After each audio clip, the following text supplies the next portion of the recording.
Hi mga mare! For today's video, samahan niyo kami sa ganap ngayong araw. Pagka-out ko nga ng trabaho mga mare, nagpasama nga ako kay daddy dito sa SM. Bumili nga lang kami ng cake ni Kalbo at ang gusto ko nga kako ay red ribbon. Go Deluxe lang kasi yung nasa Pacific mga mare, kaya naman dito talaga kami sumadya sa SM para nga makabili na to. Bukas na pala mga mare ang birthday ni Kalbo at gabi pa nga lang ay bumili na nga ako nitong cake niya. Fast forward, nakauwi na nga kami at andito nga si Kalbo, pinatawag ko kay daddy doon sa kabilang bahay. Nung una nga ay hindi pa nga niya napansin na may cake siya at nung nakita niya, ayan, sobrang saya. Ngayong gabi nga ay pinotoshoot namin si Kalbo mga mare at eto nga lang yung mga ganap sa photoshoot niya.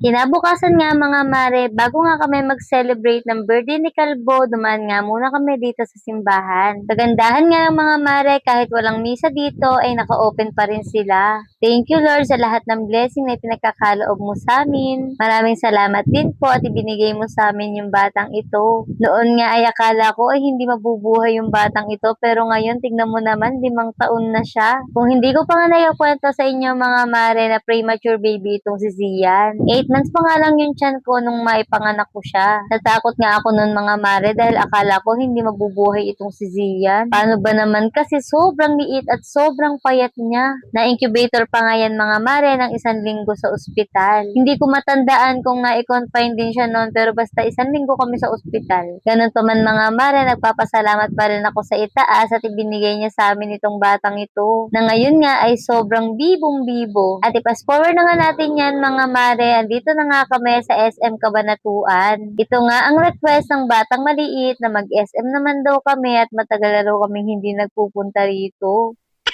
At syempre dahil birthday niya, siya ang masusunod ngayong araw. Panay nga lang ang laro ng mga batang ito habang iniintay namin sila mama. At speaking, maya-maya pa dumating na nga rin sila. Tinawagan ko nga sila isa-isa at isama ka ako yung mga bata at magkikidso na sila. Picture-picture nga daw muna kami dito mga mare bago doon pumunta sa arcade. Tuwang-tuwa nga ako sa batang ito at tignan mo naman mukhang masayang-masaya sa buhay niya.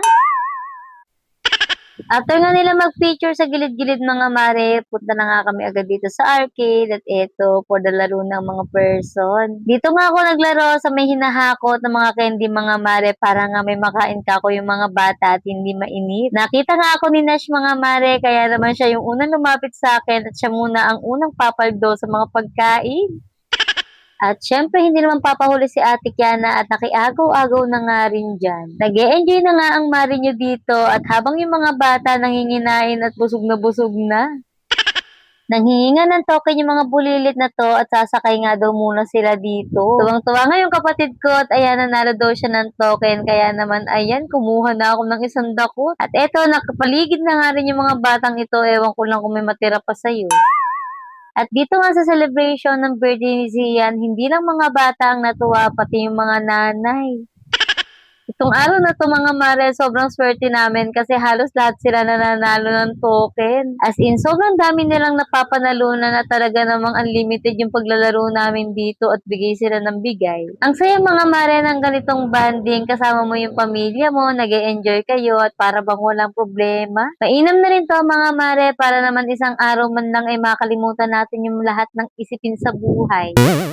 Abot na nga ang aya ng mga bata at umiyak na nga si Ate Kiana at gusto na daw niya mag-kids zone na. Nag-aaya na nga rin ako dyan mga mare, kaso hindi ko sila maawat kasi nananalo pa. Kaya naman nilibang ko nga muna yung mga batang ito dito.